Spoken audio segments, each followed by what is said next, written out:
You know, one of the great things about science fiction is the way it allows you to relate to these characters living far-fetched lives and doing unbelievable things. Like, you'd think me and a character like Jono would have very little in common, but we do share some meaningful and essential experiences. For example, I have also worn gloves.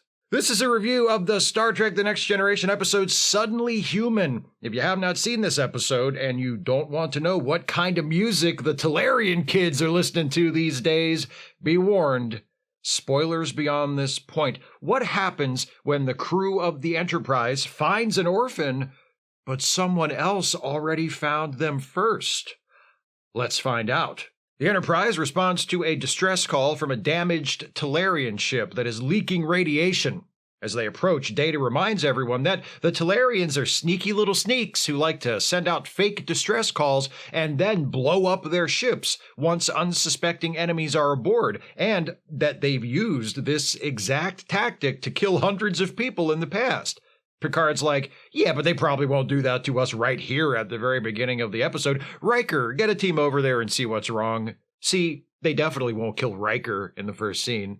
Riker, Worf, and Dr. Crusher beam over to the Talarian ship and find a bunch of injured teenagers. Apparently, this was some kind of training ship. As they're preparing to transport the Talarian teens to the Enterprise for treatment, Crusher notices something that might end up being important later. One of them isn't Talarian at all. He's human. In sickbay, Crusher is examining the teens. She tries to talk to the human, who the others call Jono, but Jono ain't talking. Then all of the rescued teenagers start making a high-pitched humming sound. Troy is there, but all she can sense is that they're scared. Thank you, Counselor Obvious. Picard and Riker walk in, and Picard's like, hey, stop making noises and being annoying. And they all immediately stop. And Jono, realizing that Picard is the captain of this ship, jumps to his feet, makes a show of respect to Picard, then says, send me home to my captain, Endar. Sending him home is a little complicated, though.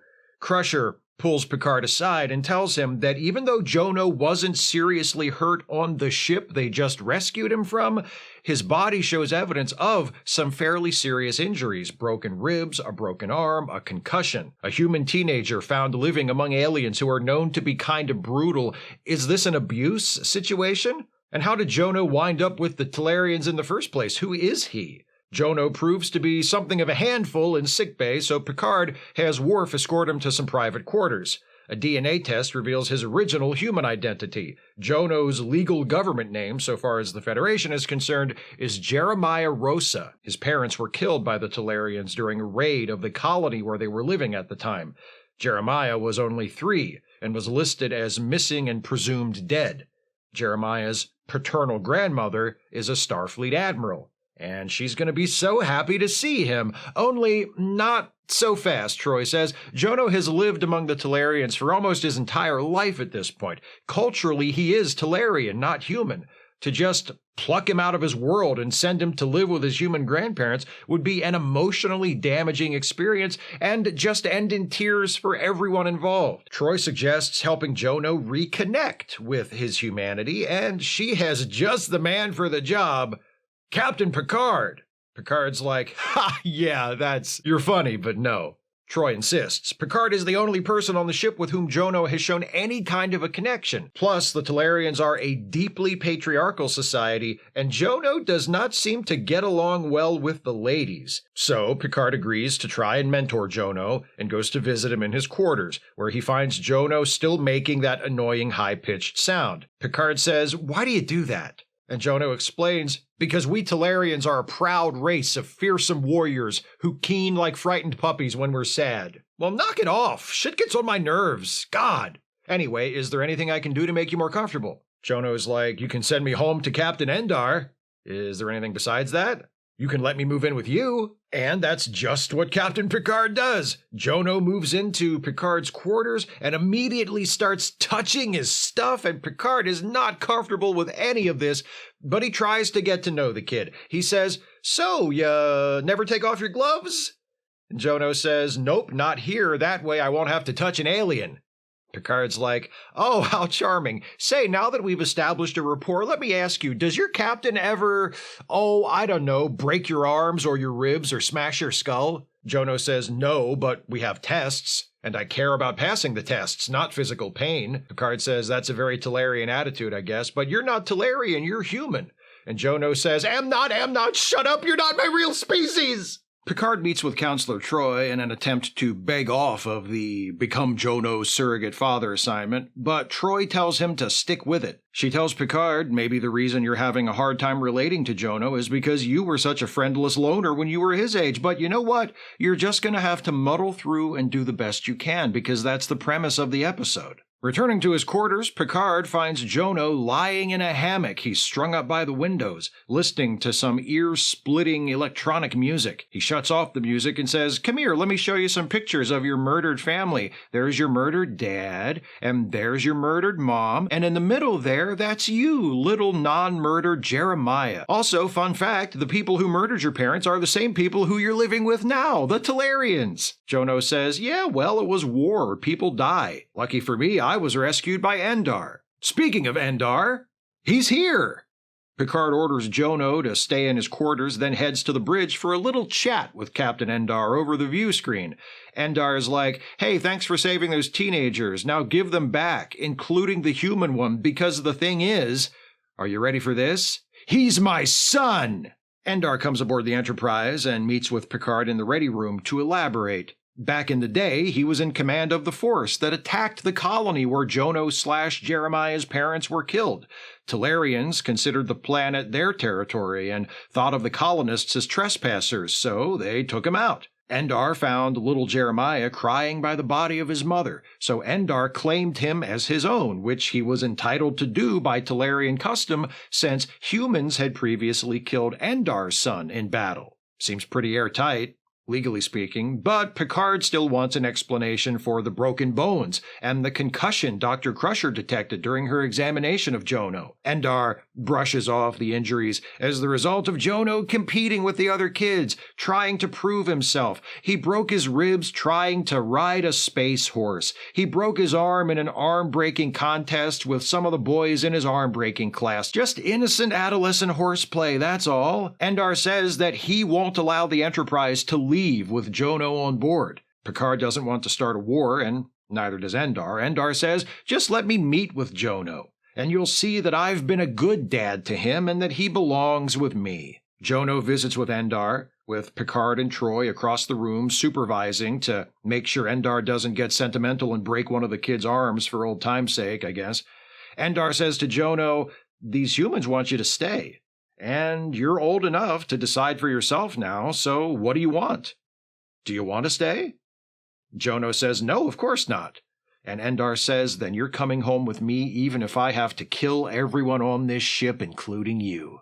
Endar returns to his ship and calls in reinforcements. Their armaments aren't a match for the Enterprise, but the Talarians are willing to fight and die and start a war with the Federation if Jono isn't returned. Worf says, is it really worth all this? Going to war over a child? Dr. Crusher says, you might not ask that question if it was your child, but Worf's like, I think I probably would. With tensions mounting between the Enterprise and the Talarians, a message comes in from Admiral Rosa, Jono/Jeremiah's grandmother. Picard plays the message for Jono.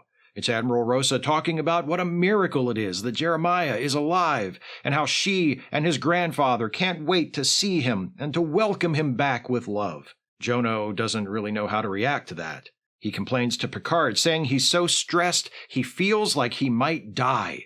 You won't let me make my ear-splitting morning cry. You won't let me listen to my ear-splitting music. If I can't do something ear-splitting soon, I'm gonna go nuts. Picard's like, maybe some racquetball will help. So he and Jono go and play some racquetball, and it does help for a bit, until Jono gets a flashback to the attack on the colony and the death of his mother and collapses, crying in Picard's arms. After Jono cries it out for a little while, he and Picard head to 10 Forward and join Riker and Wesley at a table. Wesley offers to share some of his banana split with Jono, and Jono takes the spoon and stabs it violently into the bowl. splashing blue space ice cream all over Wesley's face, because I guess Talarians don't eat with utensils? Or they only eat food that you need to violently stab? I don't know. Anyway, everyone laughs, including Jono, and Wesley orders more ice cream for himself and Jono, and Picard and Riker move off to the side to have a little chat about how nice it is to see Jono laughing and seeming happy. Picard's like, yeah, especially since right before we came here he was crying like a baby, just bawling his eyes out like a little fucking wussy boy. Then, that night, while Picard sleeps, Jono walks into his room and stabs him in the chest. It's the future, so it's no big deal. The very next scene is Picard in sickbay, a little groggy but otherwise fine while Crusher treats him. Picard asks for Jono to be brought in, and when Jono arrives, Picard says, hey, so, what's up with the stabbing? I thought we were starting to get along. Jono says, that's the problem. The closer I got to you, the more I felt I was betraying Endar and everything I've been taught my whole life. So I stabbed you, because in my world, attacking a superior officer is the worst crime you can commit, punishable by death. Here I am. Go ahead and kill me. Picard's like, I'm not going to kill you, you fucking dope, even though you did stab me, and touch a bunch of my stuff when you first got to my cabin, and hang a hammock in the living room without permission. Actually, I might kill you. No, I've got a better idea. And Picard gets dressed and goes with Jono to the bridge, where the standoff with Endar's Talarian fleet is reaching a crisis point. Picard speaks to Endar on the view screen and says, listen up, because this won't take long. I'm going right back to bed after this because my chest is being held together by scotch tape. Endar, there was a crime committed on this ship, but it wasn't when Jono stabbed me.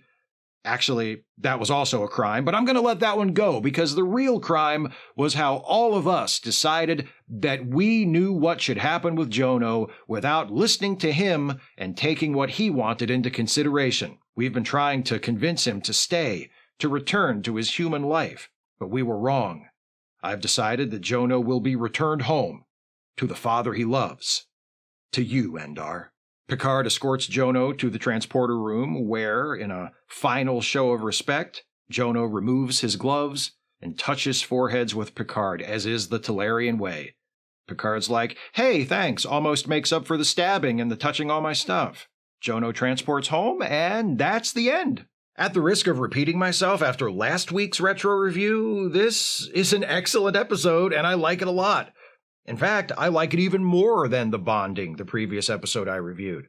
Suddenly Human tells an involving, character-driven story that provides a showcase for its actors and confronts its heroes and us, its audience, with a complex and challenging dilemma to which there seems to be no perfect solution. Suddenly Human is written by John Welpley and Jerry Taylor from a story by Ralph Phillips and directed by Gabrielle Beaumont, and the most impressive thing about it is the way its creators have crafted it so that even though Captain Picard and the crew of the Enterprise think they know what is the right thing to do with Jono, what the right thing to do actually is never totally clear. And the more we learn about the truth of Jono's situation, the less clear it becomes. At first, it seems obvious. He's a human found living among aliens with a history of hostility toward the Federation. Dr. Crusher sees evidence of past injuries that sure look like instances of child abuse. What's the right thing to do? Get him away from these brutal aliens and send him back to live with his human family. Except, he doesn't seem abused. He wants to go back with the other Talarians. That's where he feels at home. Even so, just because he wants to go back into that environment doesn't mean it's not abusive. And multiple broken bones and a concussion in someone who's only 14, that still sounds potentially pretty serious. Then we meet Endar, the Talarian captain, Jono's adopted father. There are all kinds of reasons not to like this guy. He freely admits to leading the attack that killed Jono's human parents, doesn't seem the least bit bothered by it. Here's a guy who murdered some humans and stole their child to raise as his own. This is a bad guy, right? Well, yeah, but his explanation for how Jono got his injuries isn't that far-fetched if you think about it. Lots of kids who play sports or lead active athletic lifestyles get injuries like those. It doesn't mean their parents are abusing them. And even though Endar shows no remorse for the death of Jono's parents, his explanation that he took Jono because humans had previously killed his own son puts things in a slightly different light. And on top of everything else, Endar does seem to genuinely love Jono and think of Jono as his son. Again, doesn't mean Endar isn't actually abusive. Lots of abusers also feel love for those they abuse, but it makes it even more difficult to figure out the best solution. Complicating the situation even more, Jono does eventually begin to feel more comfortable on the Enterprise. It takes most of the episode, but he opens up to Picard and learns to trust him, shares a laugh with Wesley in 10 Forward, and we see through the flashbacks he experiences that he does carry some trauma from the attack on the colony that killed his parents. He remembers his mother and misses her, and he has a grandmother eager to welcome him back with open arms. He is a human. He was taken from his family and his life in a way that, judged by human values, was wrong. Shouldn't he be returned to what's left of that family and given the opportunity to regain that life that was denied him, the life he should have had all along? Then, as if that wasn't all complicated enough, Endar is willing to fight for custody of his son, literally, with weapons, and potentially start a war between the Federation and the Talarians. Judging by what the episode tells us regarding the technological capabilities of the Talarians compared to the Enterprise, the war would be a huge mismatch and the Federation would easily win. But how many on either side would die before that happened? And for what? A dispute over where a single teenager is going to live? Worf might come across a little callous when he asks whether it's worth it, but callous or not, it's a good question. Captain Picard has a choice to make. Does he keep Jono on the Enterprise and return him to his human family and risk war with the Talarians as a result? Not to mention the probability that the sudden separation from Endar would traumatize Jono all over again? Or does he return Jono to Endar, to a father who clearly loves him, but also to a potentially abusive environment and culture, a culture Jono is only a part of to begin with because Endar is responsible for the death of Jono's human parents? I don't know, maybe the right choice is obvious to some of you, but to me it's a really, really tough decision. It's an impossible decision, really, because you can make an argument for either option, and no matter what Picard chooses, people, most importantly Jono himself, could be hurt as a consequence. Watching the episode this time, what I really appreciated was how the writers craft the story in such a way as to give themselves an easy way out. Once Endar makes it clear that he will go to war to take back Jono, and once we're told that Endar's ships are no match for the Enterprise, there is the possibility for an ending where Picard and Endar both refuse to back down, and Endar attacks the Enterprise, and Picard is forced to return fire in order to defend his ship, and Endar and the other Talarian vessels are destroyed. The conflict is resolved, and Jono begins his long journey emotionally and in terms of distance back to life among other humans. Not the ideal resolution, not the most satisfying ending, but a convenient ending, a way out of the story, and the writers don't take it. They force Picard to make a choice. Circumstances don't take it out of his hands. He has to decide. Does Jono stay on the Enterprise, or does Jono go back with Endar? And Picard chooses. He sends Jono home. Not to humanity, not to his grandparents, but to Endar, to, as Picard puts it, the only home he has ever known. And while I do ultimately find myself agreeing with Picard's decision to send Jono back to Endar, and I think that's the choice that is in Jono's best interests and most in line with Picard's values as a character and TNG's values as a show, I can imagine a scenario where Picard chooses the other option and morally justifies it and makes it stick. It's not that both options are equally good. It's that the situation is so complex and each option has so many potential drawbacks that no matter what Picard decides to do, we can expect that he'll have second thoughts. After all, Picard might feel good about his decision in the immediate aftermath of that touching farewell with Jono in the transporter room. But how's he going to feel a few hours later when he gets that phone call from Jono's grandmother, that pissed-off Barbara Bush-looking admiral? I mentioned this episode providing a showcase for its actors. The two main guest performers, Chad Allen as Jono and Sherman Howard as Endar, both knock it out of the park. Allen's performance lends Jono's mostly flat affect just enough vulnerability from the start, so that when he finally lets his guard down with Picard and loosens up a little with Wesley and 10 Forward, it fits with the rest of his character and doesn't feel out of nowhere. And Howard plays Endar as a smug, overbearing dick who also seems to truly and deeply love Jono. It's a really strong take on a potentially difficult character. But this is mostly a Picard episode, and as such, it's primarily a showcase for Patrick Stewart.